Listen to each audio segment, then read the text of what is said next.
Bible के अनुसार हम सब एडम और ईव की संतानें हैं, लेकिन विज्ञान इन सभी बातों को झुठला देता है।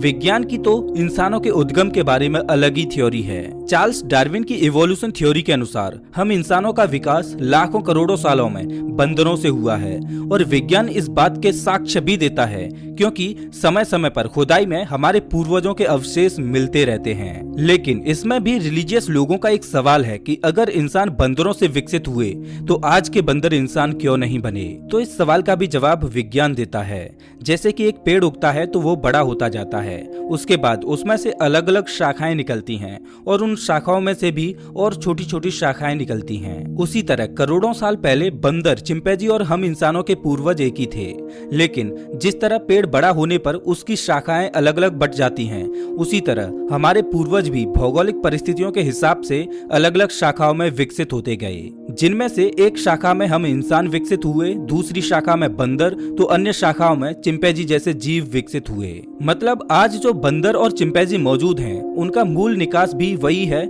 जो हम इंसानों का है, बस इवोल्यूशन के रास्ते अलग हैं, और इस बात के साक्ष्य विज्ञान देता है, क्योंकि हमारा डीएनए काफी हद तक बंदरों से मेल खाता है। पृथ्वी के इतिहास को एक्सप्लेन करने के बारे में विज्ञान रिलीजियन से एक कदम आगे नजर आता है, क्योंकि किसी भी धर्म में डायनासोरों का जिक्र नहीं होता कि डायनासोरों जैसे जीव भी कभी धरती पर रहा करते थे। लेकिन साइंस डायनासोरों के अस्तित्व को बखूबी एक्सप्लेन करता है, और साइंस ऐसा तुक्के से नहीं कहता। डायनासोरों के अवशेष जो धरती की खुदाई में मिले हैं, वो ये चीख चीख कर कहते हैं कि डायनासोरों ने धरती पर राज किया था। यही नहीं, साइंस डायनासोरों की भिन्न भिन्न प्रजातियों के बारे में भी एक्सप्लेन करता है। रिलीजियस किताबें कहती हैं कि प्राचीन समय में टेक्नोलॉजी बहुत ज्यादा एडवांस हुआ करती थी। रामायण और महाभारत इसका सबूत हैं। ठीक है, मैं मानता हूँ कि पुराने समय की टेक्नोलॉजी हमसे बेहतर रही होगी, और जिस तरह से रिलीजियस किताबों में उस टेक्नोलॉजी का जिक्र होता है, उस हिसाब से हमारी टेक्नोलॉजी के सामने उनकी टेक्नोलॉजी बेहतर ही नहीं बल्कि बहुत ज्यादा एडवांस रही होगी। लेकिन अब सवाल ये आता है कि किसी भी रिलीजियस किताब में उस टेक्नोलॉजी को फिर से दोबारा बनाने का तरीका क्यों नहीं लिखा। आज साइंस ने जितनी भी टेक्नोलॉजी को जन्म दिया है, उन सभी टेक्नोलॉजी को फिर से रिक्रिएट करने का तरीका हमारी साइंस बुक्स में लिख दिया गया है, और स्कूल कॉलेजों में उस टेक्नोलॉजी को पढ़ाया भी जाता है। खैर, मुझे लगता है कि प्राचीन समय की टेक्नोलॉजी को फिर से रिक्रिएट करने का तरीका उस समय की साइंस किताबों में जरूर लिखा गया होगा। मैं ऐसा इसलिए कह रहा हूँ क्योंकि 12वीं सदी में बख्तियार खिलजी भारत आया, और उसने दुनिया की सबसे बड़ी लाइब्रेरी नालंदा की लाइब्रेरी में आग लगा दी। उस लाइब्रेरी में 90 लाख किताबें ऐसी थीं जिनमें ज्ञान का भंडार भरा पड़ा था। कहा जाता है कि नालंदा लाइब्रेरी में पुस्तकें 3 महीनों तक जलती रहीं, और साथ ही उसमें भस्म हो गया उस समय का अमूल्य ज्ञान, जो आज अगर हमारे पास होता तो शायद आज की हमारी दुनिया की तस्वीर अलग ही होती। यही नहीं, कुछ प्राचीन किताबें अभी भी ऐसी बची हैं जिनमें विमानों का जिक्र होता है, और उस टेक्नोलॉजी को फिर से रिक्रिएट करने के तरीके भी लिखे हैं। वैज्ञानिक उन किताबों पर शोध भी कर रहे हैं। मेडिकल साइंस के क्षेत्र में भी प्राचीन किताबें मौजूद हैं जिनमें सर्जरी करने का भी जिक्र है।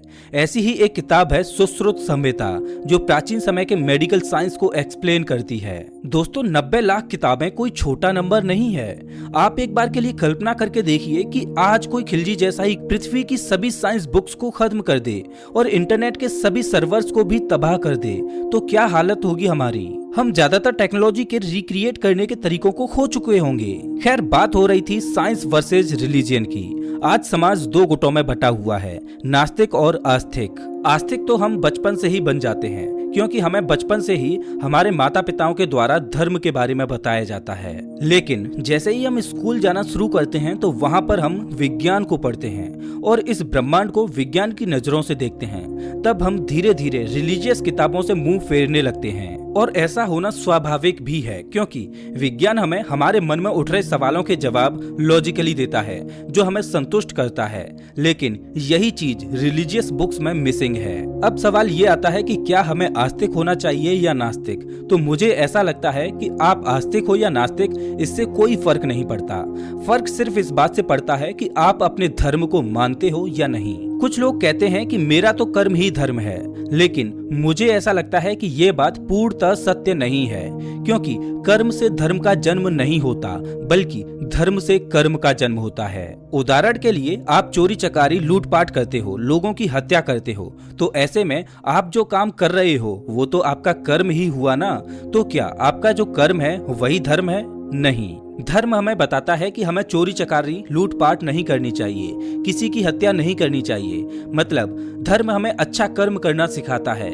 आज दुनिया के किसी भी धर्म को आप उठाकर देख लो, किसी भी धर्म में आपको गलत काम करने का पाठ नहीं पढ़ाया जाता। सभी धर्मों में आपको अच्छे कर्म करना ही सिखाया जाता है। लेकिन आज लोगों ने धर्म की अलग ही परिभाषा बना ली है। आज लोग हिंदू, मुस्लिम, सिख, ईसाई करते रहते हैं और धर्म के नाम पर झगड़ते रहते हैं और समाज को अलग अलग गुटों में बांट देते हैं। अरे जिसने इस जहां को बनाया, हमें बनाया, उसने किसी धर्म को नहीं बनाया।